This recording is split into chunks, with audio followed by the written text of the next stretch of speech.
tidak mungkin salah karena Nabi dibimbing oleh. Kalau kemudian kita mempelajari Al-Quran tenang-tenang, nah, bukan Nabi yang salah, ada yang salah dengan diri kita karena jaminannya sakinah gitu. Kita mah sakinah teh nikah wehnya. Keluarga sakinah.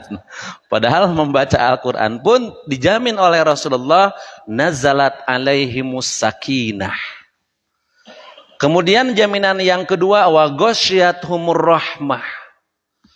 Turun rahmat tentu dari Allah Subhanahu wa taala turun kepada para pembaca Al-Quran, para pembelajar Al-Quran dan berkeinginan untuk tala, mengikuti, mengamalkan Al-Quran, akan turun rahmat.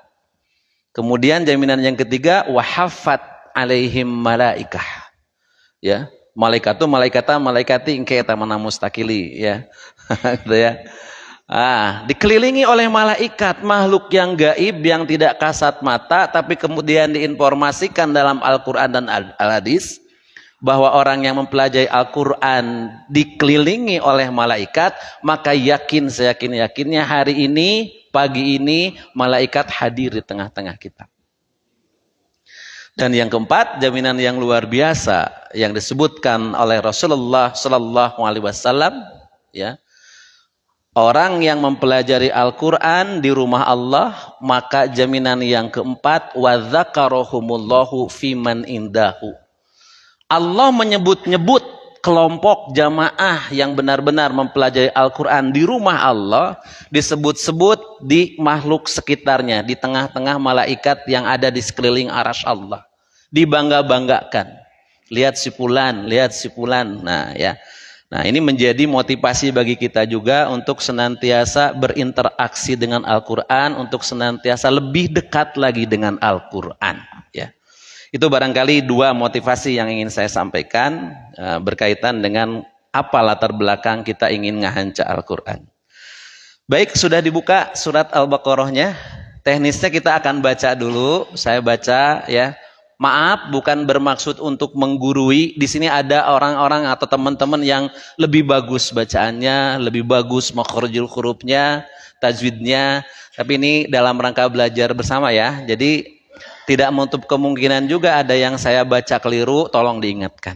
Ya, baik, dibuka Al-Baqarahnya. A'udzu billahi minasy syaithanir rajim. Mangga.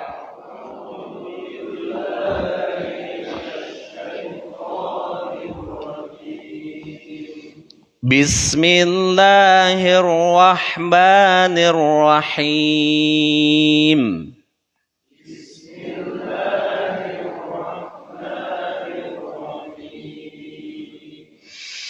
Alif Lam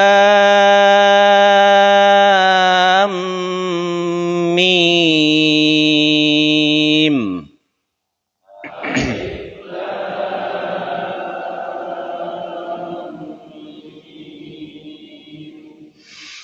Dzalikal kitabu la raiba fihi.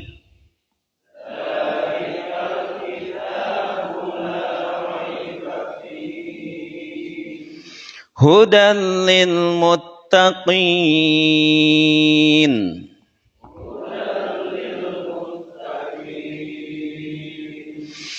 الذين يؤمنون بالغيب ويقيمون الصلاة ومما رزقناهم ينفقون.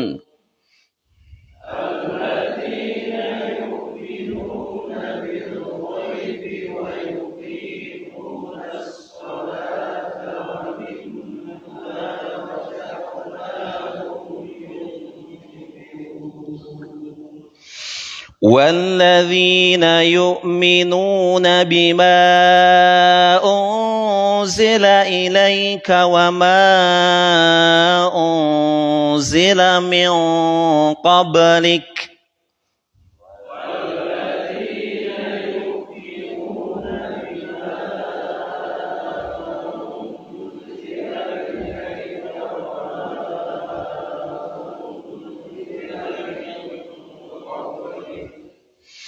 وبالآخرة هم يوقنون.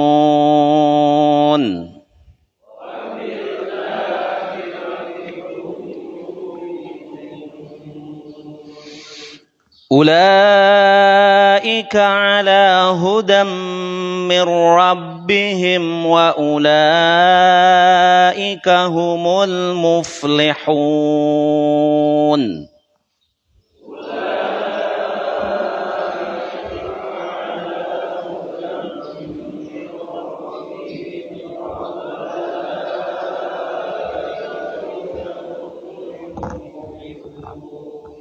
Ya, baik teman-teman, 5 ayat saja ya. 5 ayat saja terlebih dahulu.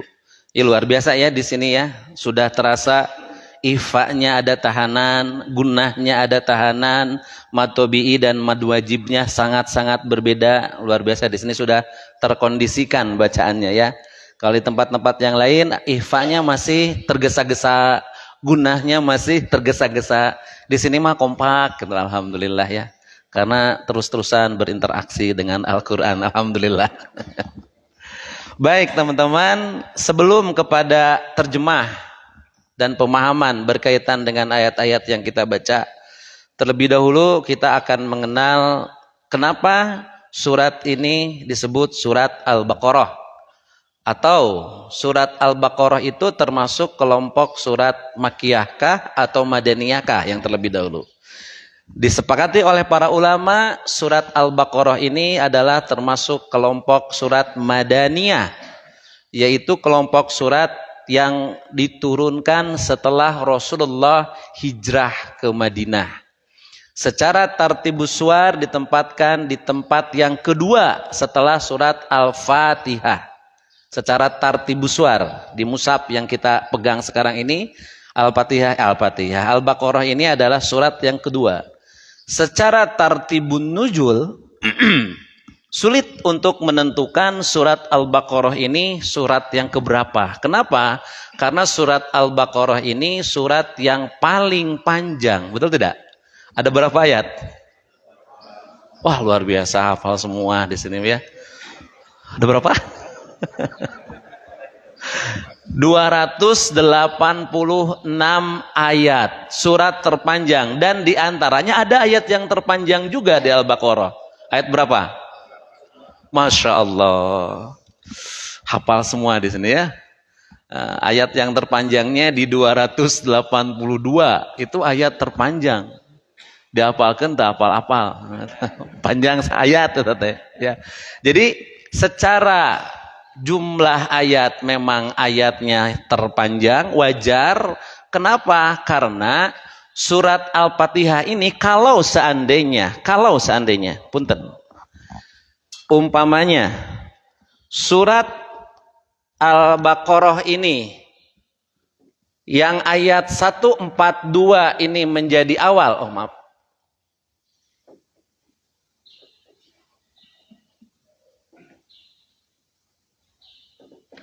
kalau sekiranya surat Al-Baqarah ayat 142 dianggap sebagai awal turunnya Al-Baqarah, ini berbicara tentang pengalihan kiblat ya, kalau tidak salah 142.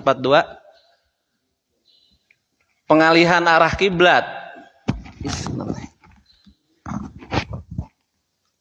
Kalau ini dianggap yang pertama, kemudian yang 281 dianggap sebagai surat yang terakhir, yang turun ayat yang terakhir kepada Nabi, karena setelah ayat 281 ini tidak lama setelah itu kemudian Rasulullah wafat. Madinah berapa lama Rasul di Madinah? 10 tahun. 13 tahun di Mekah, 10 tahun di Madinah. Kalau ini dianggap awal, kemudian ini akhir, berarti surat Al-Baqarah ini turun dalam kurun waktu 10 tahun. Ini kan ayat berbicara tentang akhir ya, yang kalimatnya wattaqu yauman turja'una fihi ilallah dan seterusnya. Di dalam beberapa riwayat setelah turun surat itu tidak lama setelah itu kemudian Rasulullah pun wafat. Kalau demikian Al-Fatihah lagi.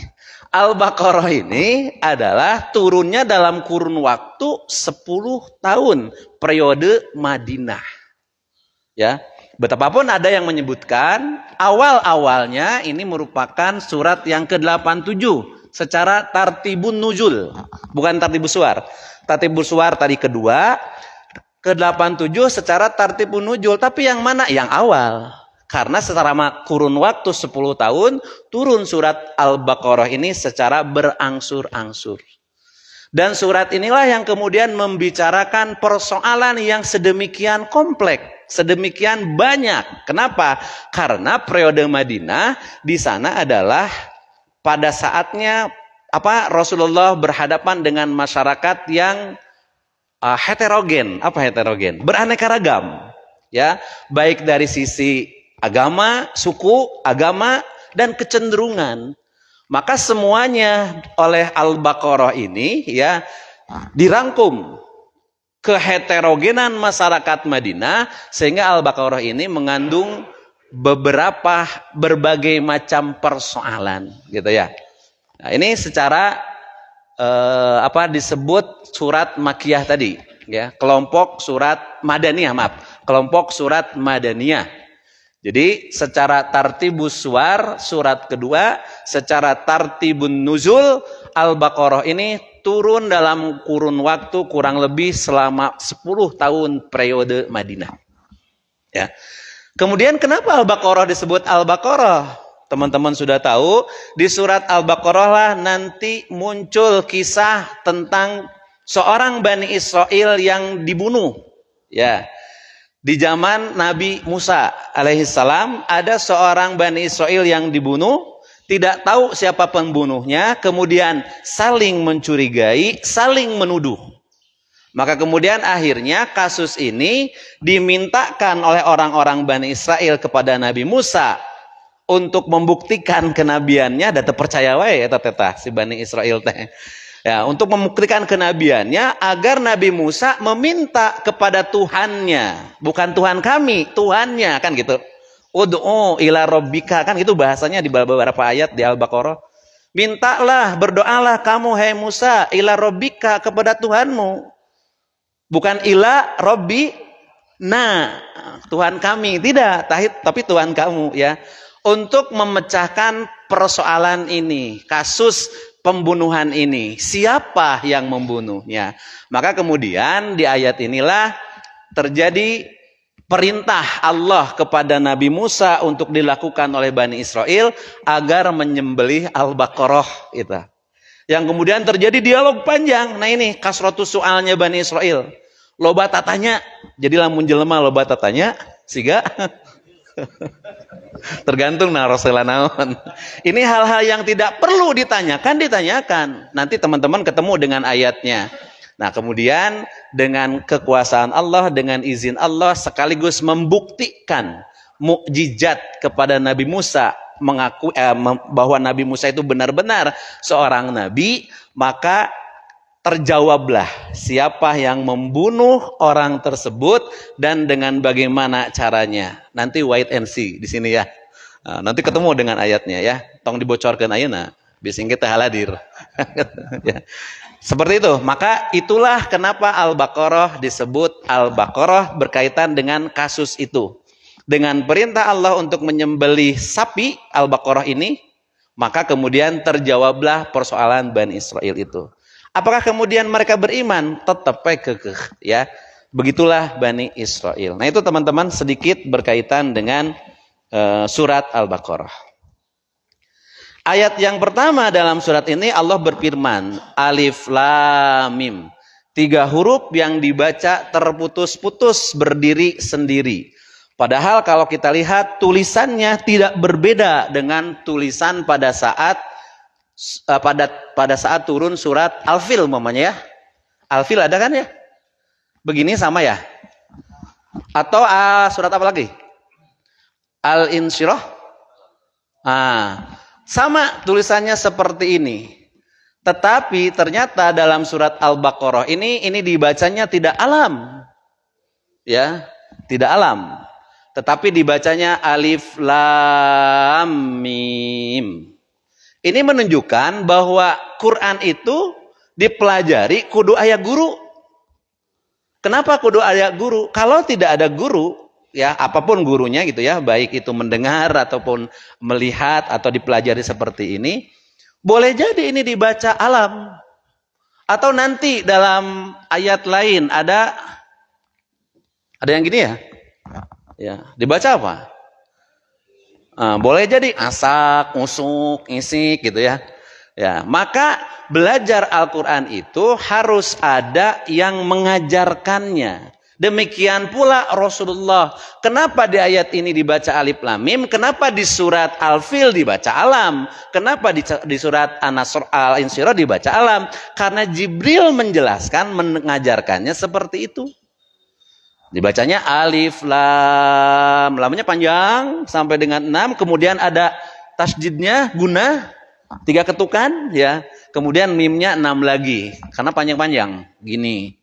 Gitu ya, ada gunanya. Nah, ini disebutnya huruf-huruf muqatta'ah, huruf-huruf yang diputus. Terjadi perbedaan pendapat para ahli Al-Qur'an berkaitan dengan makna alif lam mim ini.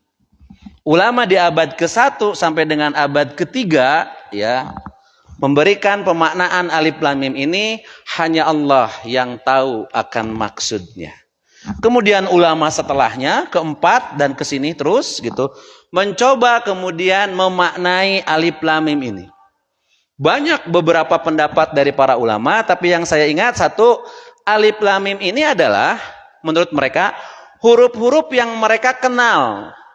Masyarakat kenal, baik masyarakat di Mekah periode Makkiyah, apalagi masyarakat Madinah mengenal huruf-huruf ini. Karena mereka pun menggunakan bahasanya bahasa Arab, alfabetnya alfabet huruf-huruf hijaiyah, mereka tahu. Ya. Maka dengan mengatakan alif lam mim seolah-olah ini adalah tantangan kepada orang-orang yang tidak percaya kepada Al-Quran, bahwa Al-Quran ini disusun menggunakan huruf-huruf yang kalian kenal. Maka silahkan buat semisal Al-Quran kalau kalian mampu. Tapi ternyata tidak seorang pun yang kemudian mampu membuat surat, membuat ayat, 10 ayat, bahkan 1 ayat berkaitan dengan sama seperti Al-Quran. Tidak ada yang mampu. Itu menurut pendapat yang lain. Pendapat yang lain mengatakan dengan berfirman alif lam mim ini ada informasi yang penting yang akan disampaikan oleh Allah Subhanahu wa taala dan hendaknya orang-orang bersiap untuk menerima informasi penting tersebut. Banyak lagi ulama-ulama lain yang mencoba memaknainya. Ada yang menyebutkan alifnya Allah, lamnya Jibril, mimnya Muhammad.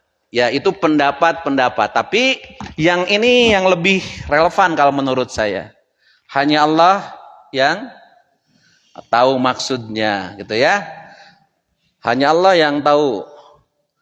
Bukan artinya alif lam mim hanya Allah yang tahu, bukan. Ya, tapi pemaknaannya diserahkan kepada Allah. Yang jelas huruf-huruf ini disebutnya huruf-huruf muqatta'ah. Yang dibaca terpisah satu huruf. Nanti ada di surat-surat yang lainnya. Ya, huruf-huruf muqatta'ah. Firman Allah yang diawali dengan huruf-huruf muqatta'ah. Itu ayat pertama. Kemudian ayat kedua, dzalikal kitabu la raiba fihi hudal lil muttaqin. Dzalika itu isim isyarah ya.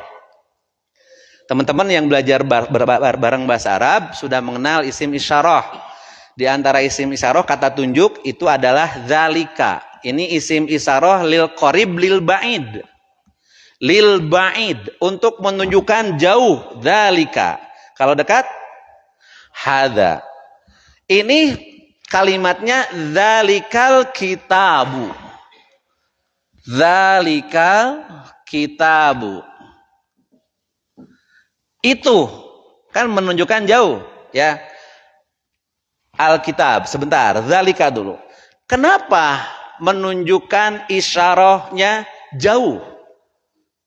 Padahal di ayat lain ada kalimat menggunakan isarohnya dekat.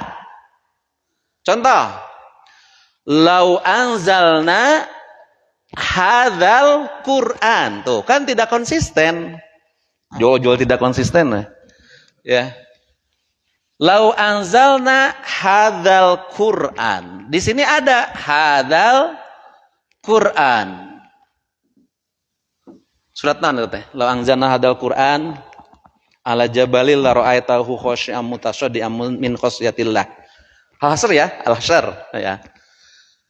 Kalau ini menggunakan isim isyarah lil ba'id itu, kalau ini menunjukkan isim isyarah lil qarib, dua-duanya yang ditunjuknya sama, Al-Qur'an, Alkitab, dua-duanya Al-Qur'an. Ya, di sini mah disebut Alkitab, di sini disebut Al-Qur'an. Kenapa ketika menunjukkan Alkitab ditunjuk dengan isyarah lil ba'id, ketika menunjukkan Al-Quran ditunjuk dengan isyarah lil qarib? Maka para ulama Quran menyatakan, zalika, ini adalah isyarat bahwa Al-Quran ini dari tempat yang tinggi, dari tempat yang jauh, jauh dari jangkauan manusia, jauh dari intervensi manusia.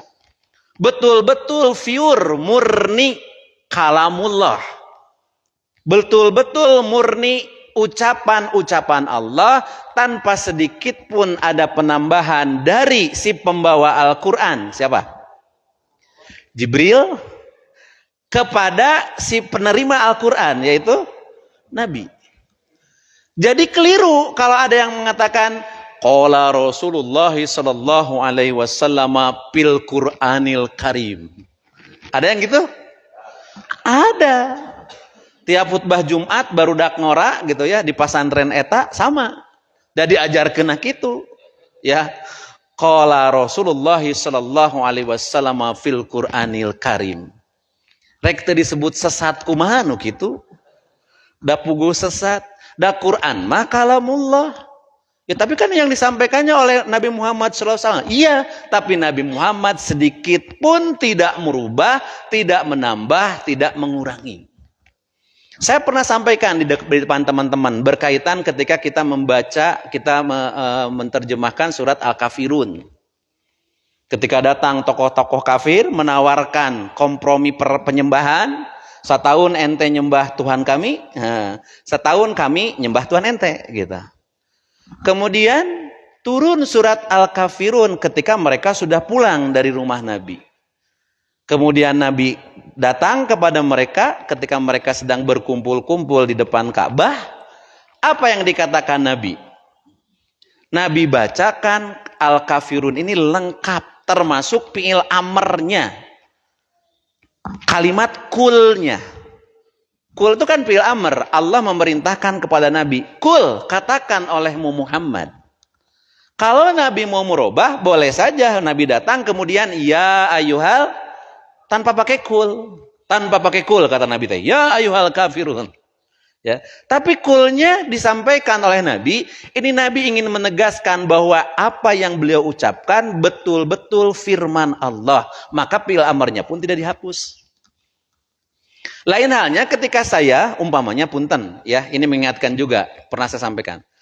Kalau saya suatu saat mendikte imla kepada teman-teman di sini, teman-teman memegang kertas, memegang pensil, kemudian kata saya tulis hari Minggu kita pergi ke pasar umpamanya, duka rek naon. Hari Minggu kita pergi ke pasar. Yang antum tulis apa? Pasti tidak pakai tulis hari Minggu. Tulisnya ditulis nggak? Tidak. Tidak demikian dengan Quran. Karena ini firman Allah, kulnya sekalipun sama Nabi oleh Rasulullah SAW disampaikan. Qul ya ayyuhal kafirun. Jadi sekali lagi kenapa digunakan isim isyarah lil ba'id? Ini ingin menegaskan, mengisyaratkan ketinggian Al-Quran. Turun dari tempat yang tinggi, dari yang maha tinggi, tanpa ada intervensi sedikit pun dari makhluk, baik itu malaikat ataupun Nabi Muhammad itu sendiri. Pertanyaan yang kedua, kenapa ini dengan hada? Kok menjadi ini? Ya, ini kan itu. Kenapa jadi ini? Gitu. Kuma Allah, da Allah yang ininya juga tanpa ini.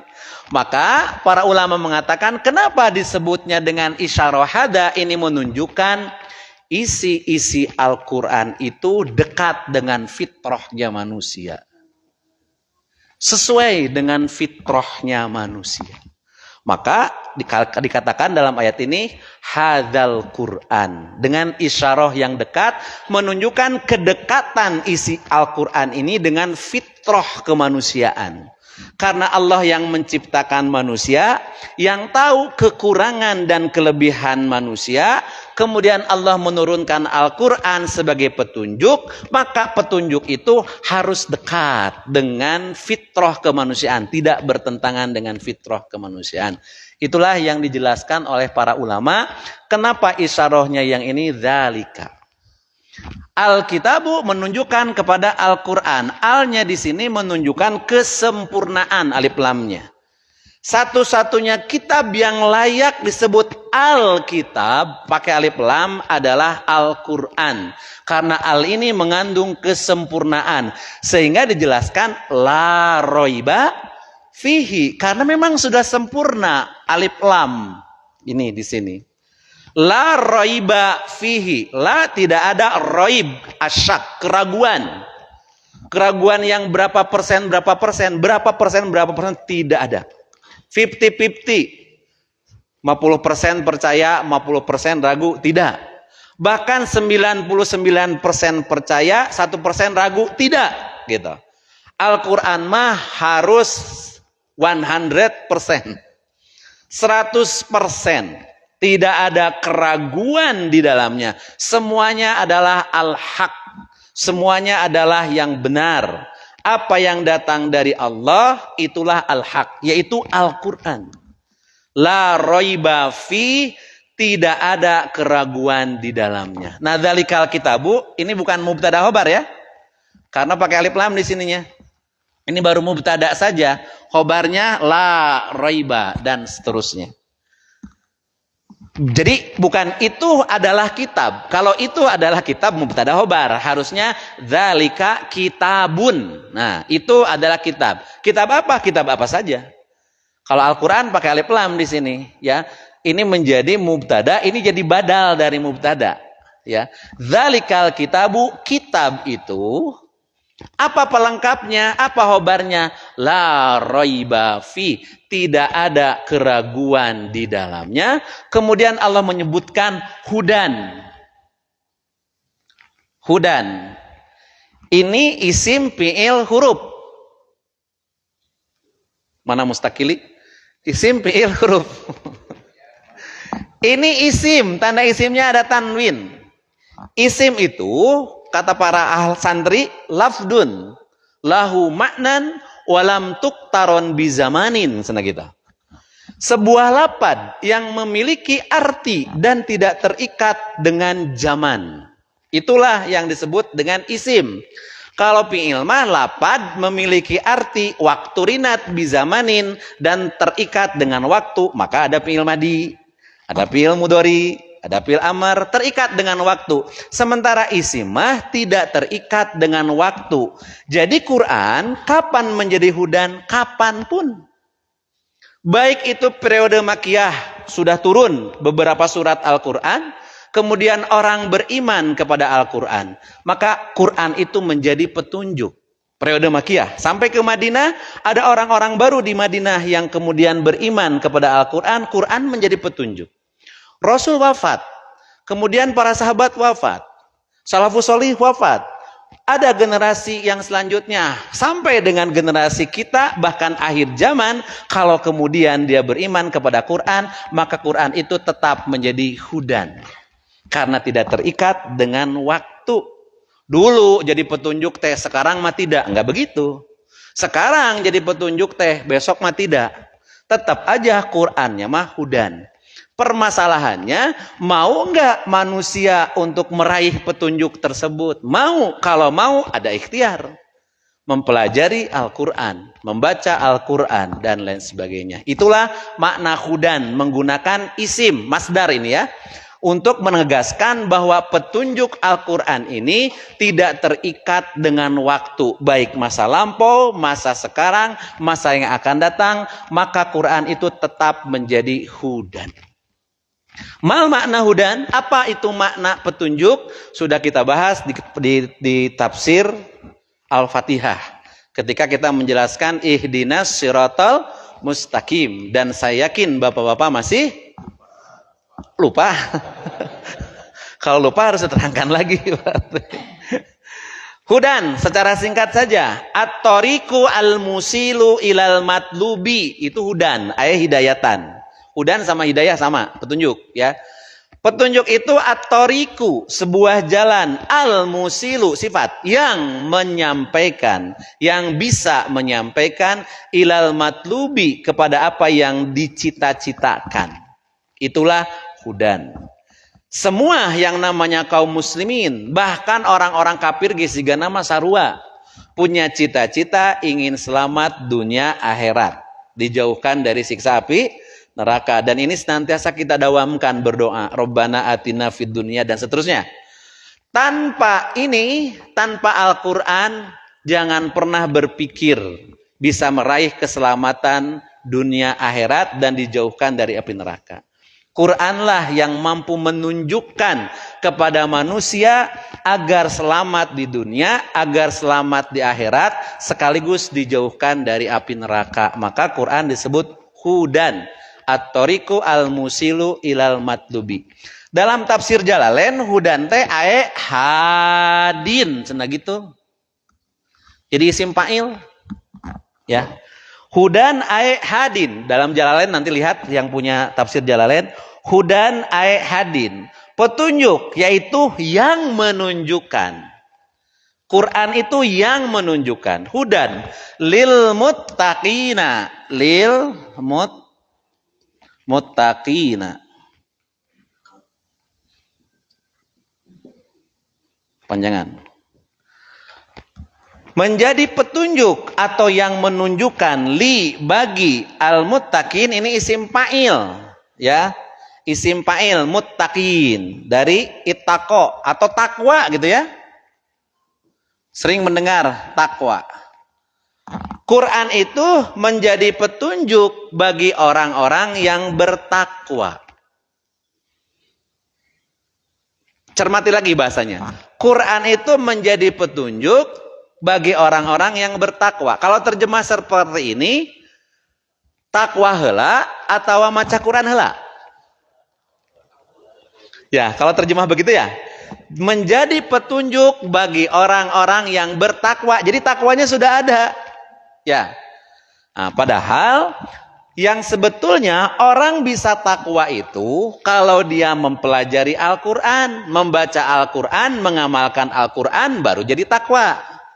Ya, sehingga terjemah di sini bukan menjadi petunjuk bagi orang yang bertakwa, tapi petunjuk bagi orang-orang yang mau menjadi orang yang bertakwa. Jangan takwa dulu, ya. Takwa dulu baru maca Quran. Tapi maca Quran heula karek bisa jadi takwa begitu. Ya.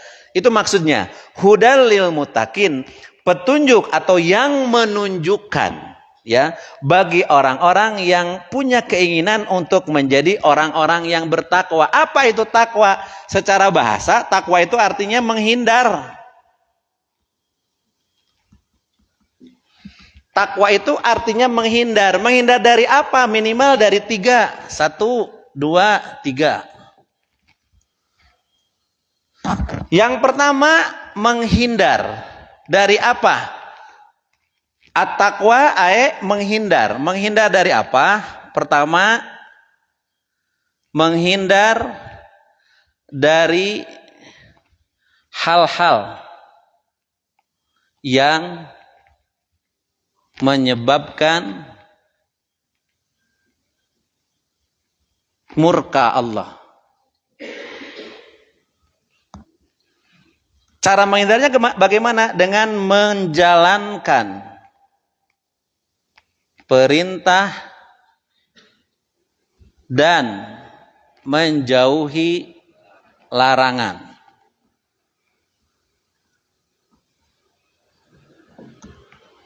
menghindar dari aktivitas atau perbuatan atau amal baik lahir ataupun batin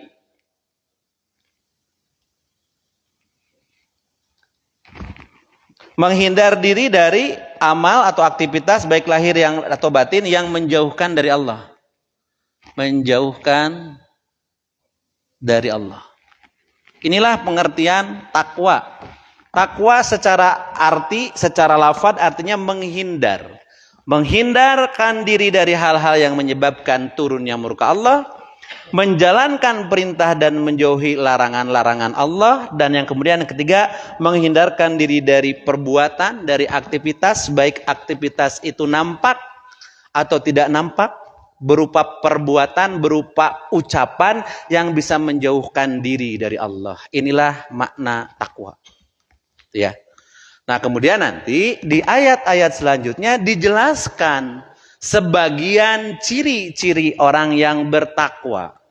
Kenapa sebagian? Karena nanti di ayat-ayat lain ada juga ciri-ciri orang yang bertakwa yang tidak disebutkan dalam ayat ini. Kalau begitu bertentangan? Tidak bertentangan. Justru satu sama lain saling menguatkan. Ya, ciri orang yang bertakwa dalam Al-Baqarah, ciri orang yang bertakwa dalam surat Ali Imran umpamanya, ciri orang yang bertakwa dalam surat Al-Mu'minun dan lain sebagainya, satu sama lain saling menguatkan. Siapakah atau bagaimanakah ciri-ciri orang yang bertakwa disebutkan dalam ayat-ayat selanjutnya yang tidak bisa dibahas sekarang. Karena waktunya sudah jam 6. Konsentrasinya sudah mulai buyar. Sebentar sajalah, jangan lama-lama, penting fokus begitu ya. Jadi baru 2 ayat ya. Nanti kita lanjutkan ayat-ayat selanjutnya di pertemuan yang akan datang. Ada yang akan disampaikan dulu nggak? Ada usulan, nu kieu mah teu rame, pengen nu rame. Naon gitu. Ada yang akan disampaikan, ditambahkan, mangga Ibu barangkali atau Bapak? Mangga Pak Haji. Waalaikumsalam.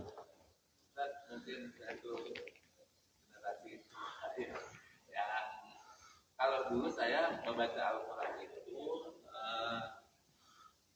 dari Al-Baqarah ini sampai udah unzilan min qablik ya. Iya. Berikutnya mobil akhirat itu di halaman berikutnya. Gimana itu? Ya, tidak masalah, asal kemudian mana? Kenapa? Nu alif-alifan. Kumaha tadi Pak? Wabil akhirati di halaman berikutnya, tapi tidak menambah ayat kan? Tidak. Berarti keterbatasan cetakan dan halaman dan kebesaran huruf gitu. Iya. Ya, Quran sekarang pun ada, Pak, masih ada yang seperti itu. Selama itu tidak menambahkan ayat, berarti itu standar teh ya, gitu.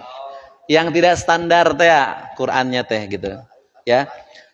Jadi saya ingat, kalau teman-teman ingin menghafalkan surat, upayakan Qurannya satu. Ya, jangan gonta-ganti Quran, clear. Karena ada penempatan yang berbeda. Di Quran ieu mah anu diapalkeun teh sampai handap, begitu buka Quran lain muka gitu tah. Itu menunjukkan tidak standar gitu. Tapi selama tidak menambah ayat, umpamanya tadi min qablik ya. Alladzina yu'minuna bil waladina yu'minuna bima unzila ilaika wa ma unzila min qablik. Dititikan make ayat. Kemudian wabil akhirati ayat selanjutnya. Nah, ini yang tidak ya, karena itu adalah satu ayat. Jadi saya pikir enggak masalah, tapi kalau boleh saya saran, mending nganggo Quran anu standar saja, gitu ya. Yang supaya enak menghafalnya, enak, kalimat-kalimatnya lengkap gitu ya. Nah, seperti ini ini ya. Tiap ujung nate tuh akhir ayat, tidak ada yang mentas gitu. Ya, kalau yang mentas sok jadi sesah, Pak. Tapi enggak mengapa sebetulnya. Apakah itu jadi Quran palsu? Tidak. Tidak, bukan Quran palsu itu. Cuma itu mah permasalahan dari cetakan ya. Cetakannya, Pak. Jadi nggak masalah. nggak masalah. Tidak merubah arti, tidak menambah ayat gitu. Ya. Kalau dipisahkan ayat sekian, satu ayat dipisahkan, nah itu jadi bermasalah. Begitu Pak Haji? Ya, mudah-mudahan tidak puas. Cekap ya? Ya, baik. Terima kasih teman-teman. Mudah-mudahan semakin menambah semangat kita untuk terus dan terus mempelajari Al-Quran. Dan saya ingatkan, Al-Quran itu jadikan kurikulum seumur hidup. Jangan ada istilah geus tamat saya mah. Nepi ka eureun maca Quran. Kenapa? Oh, khotam saya mah sudah tamat cenah Al-Qur'an ya. Tidak dibaca lagi. Terus buka, terus kaji. Jangan pernah bosan ketika mengkaji ulang ayat-ayat Quran. Saya yakin di sana ada ilmu-ilmu baru yang akan bisa kita dapatkan. Inilah hebatnya Al-Qur'an. Lalajo film mah bulak-balik, jangan bulak-balik. Sekali, kedua kali geus teu rame. Geus tegang gitu, geus apal. Tapi Quran mah insyaallah ya. Inilah hebatnya Al-Quran sebagai hudan. Terima kasih atas segala perhatiannya. Yang benarnya mutlak dari Allah dan Rasul. Yang kelirunya karena keterbatasan saya, mohon maaf yang sebesar-besarnya. Juga mohon koreksi kalau seandainya ada hal-hal yang tidak tepat saya sampaikan. Aqulu qauli hadza wa astaghfirullah li wa lakum. Rabbana atina fid dunya hasanah wa fil akhirati hasanah wa qina adzabannar. Walhamdulillahirabbil alamin. Wassalamualaikum warahmatullahi wabarakatuh.